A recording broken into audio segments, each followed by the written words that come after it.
January 15, 2017. 6 children dead after Trump sends brutal message to CIA. Your families are next.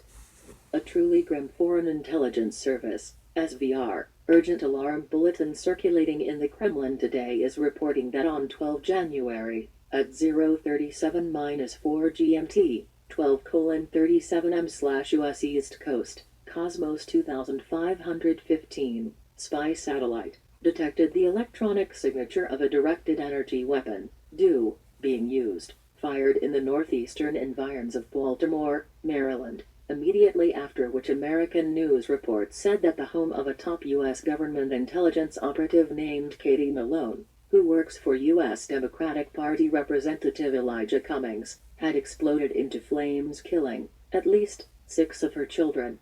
According to this bulletin, Representative Cummings is a longtime member of the U.S. Congress, who on 15 November, 1 week after Donald Trump became president-elect, began the current hysteria overtaking America when he used his position as the senior Democrat on the House Oversight Committee to push forward an investigation into Russia's supposed hacking of the U.S. 2016 presidential election. Immediately after Representative Cummings initiated the Obama-Clinton-Bush regime's interventive ploy to discredit and destroy President-elect Trump, this bulletin notes, his top intelligence staffer Katie Malone began a series of meetings in her Kitchensville office with known, suspected operatives of the Central Intelligence Agency, CIA, the 2 most notable being Matt Harrigan and John Schindler, both of whom have directly called for the assassination of President-elect Trump.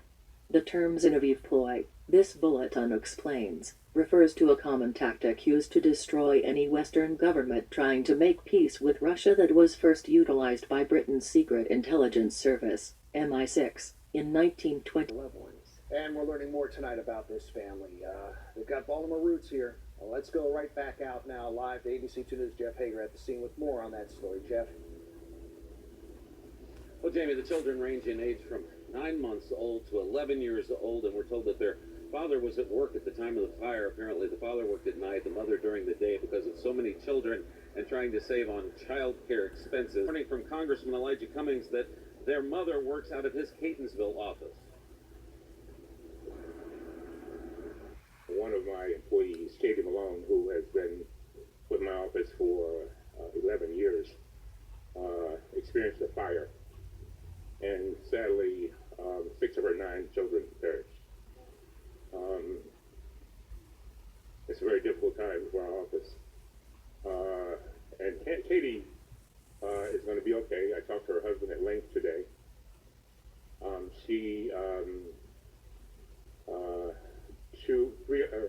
Three of the 9 children survived. We think her husband says she thinks that they will be okay also. Malone also is a 94 graduate of the Institute of Notre Dame, and they, of course, are now also rallying around the family.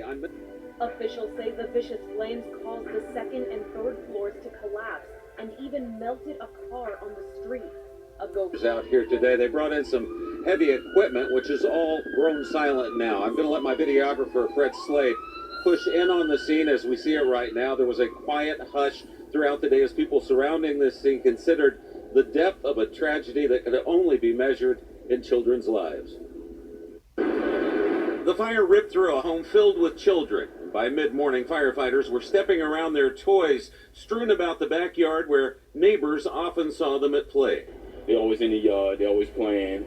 You know, they come from school around here, well, all of them together. As the fire department draped blue tarps across the front yard, the job of recovering the bodies of 6 of the children got underway. The unaccounted for ones, it's a 9-year-old male, a 2-year-old male, 2 3-year-old females. There's a set of twins.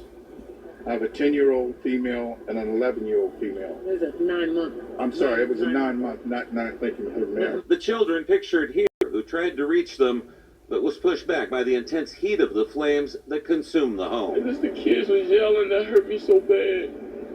Because we actually heard them. Actually heard the kids crying. And couldn't do nothing. Simply overwhelming and stretches well beyond the borders of... Kill Ed by a space heater? Tragic house fire that killed 6 children from the same family while he 8-year-old girl Pu led her mom to safety could have been caused by an ELE trick heater. Investigators are examining the possibility that a faulty electric heater caused the catastrophic house fire that claimed the lives of 6 children in Baltimore on Thursday.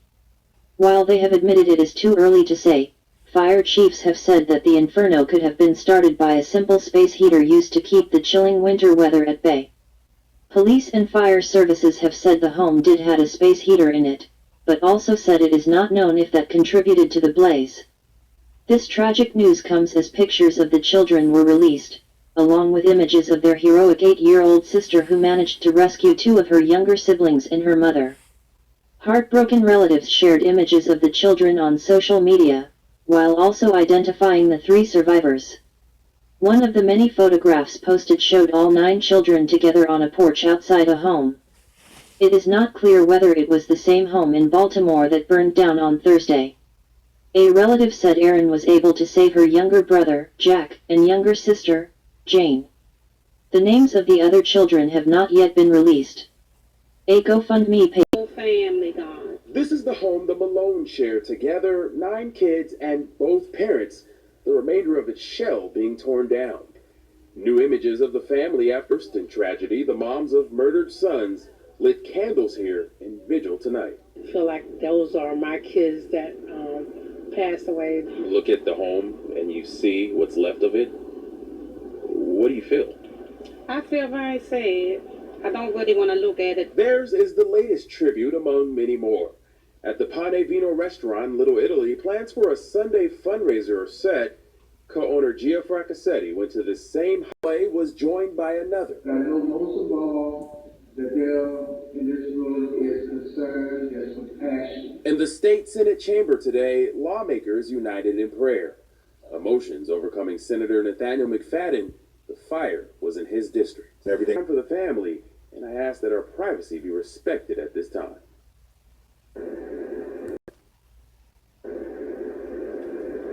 Now, the fundraiser at that restaurant is going to be held Sunday from 5 to 9, and 100%, that is, all proceeds will go to the family. We're live at Hopkins tonight in East Baltimore. I'm Dakari Turner, ABC 2 News. According to this bulletin, Representative Cummings is a longtime member of the U.S. Congress, who on 15 November, 1 week after Donald Trump became president-elect, began the current hysteria overtaking America when he used his position as the senior Democrat on the House Oversight Committee to push forward an investigation into Russia's supposed hacking of the U.S. 2016 presidential election. Immediately after Representative Cummings initiated the Obama-Clinton-Bush regime's intervened ploy to discredit and destroy President-elect Trump, this bulletin notes, his top intelligence staffer Katie Malone began a series of meetings in her Kitchensville office with known, suspected operatives of the Central Intelligence Agency, CIA, the 2 most notable being Matt Harrigan and John Schindler.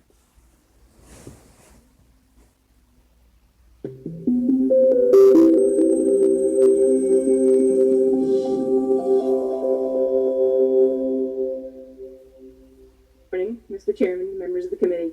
My name is Catherine Engelbrecht, and I'm the chairwoman of True the Vote, a nonprofit election integrity organization, the founder of King Street Patriots, a citizen-led liberty group, and president of Engelbrecht Manufacturing. Thank you for this opportunity to share my story with you today, though at the outset, it must be said that it is a story with a central theme that is shared by countless thousands of other Americans who have not yet been heard from, though I pray that they will be. It must be made publicly known that across this country, citizens just like me are being targeted by an administration willing to take any action necessary to silence opposition. I am an average American who, prior to 2009, had never been active in the processes of government. But after volunteering to work in the polls in Texas in the 2009 elections, I saw fundamental procedural problems that I felt couldn't go unaddressed.